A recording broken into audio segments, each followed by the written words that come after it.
నెల్లూరు జిల్లాలో క్షుద్ర పూజలు మరోసారి కలకలం రేపాయి. క్షుద్ర పూజలకు కేర్ ఆఫ్ అడ్రస్ గా సర్వేపల్లి నియోజకవర్గం మారిపోయింది. వెంకటాచలం మండలం ఈదగాలి కండ్రిగ గ్రామ సమీపంలో ఈత చెట్ల తోపు వద్ద క్షుద్ర పూజలు చేసిన ఆనవాళ్లు కనిపించాయి. వెంకటాచలం మండలం అటవీ ప్రాంతాన్ని అడ్డాగా చేసుకుని తాంత్రిక పూజారులు క్షుద్ర పూజలు చేస్తున్నట్లు తెలుస్తోంది. తిరుపతి, చెన్నై ప్రాంతాల నుండి తాంత్రిక పూజారులు ఇక్కడికి వచ్చి పూజలు జరుపుతున్నట్లుగా స్థానికులు చెప్తున్నారు. అమావాస్య, పౌర్ణమి తిథులు వస్తే క్షుద్ర పూజలతో వెంకటాచలం వాసులు బెంబేలెత్తిపోతున్నారు. నిత్యం గీత కార్మికులు కల్లు వ్యాపారాలు జరుపుకునే ప్రాంతంలో భయంకర క్షుద్ర పూజలు వణికేలా చేస్తున్నాయి. పెద్ద స్థాయిలో బొమ్మను గీసి అందులో ఓ బాలిక బట్టలను, చొప్పులను ఉంచి పసుపు, కుంకుమలు చల్లి భారీ కర్పూరాలతో పూజలు చేసిన ఆనవాళ్లు ఉన్నాయి.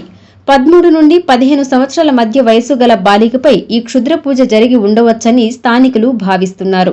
క్షుద్ర పూజల నుండి తమను, తమ ప్రాంతాలను రక్షించాలని వెంకటాచలం మండల ప్రజలు వేడుకుంటున్నారు. అటవీ ప్రాంతంలో నిత్యం కొనసాగుతున్న క్షుద్ర పూజల నియంత్రణపై అధికార యంత్రాంగం దృష్టి సారించాలని కోరుతున్నారు.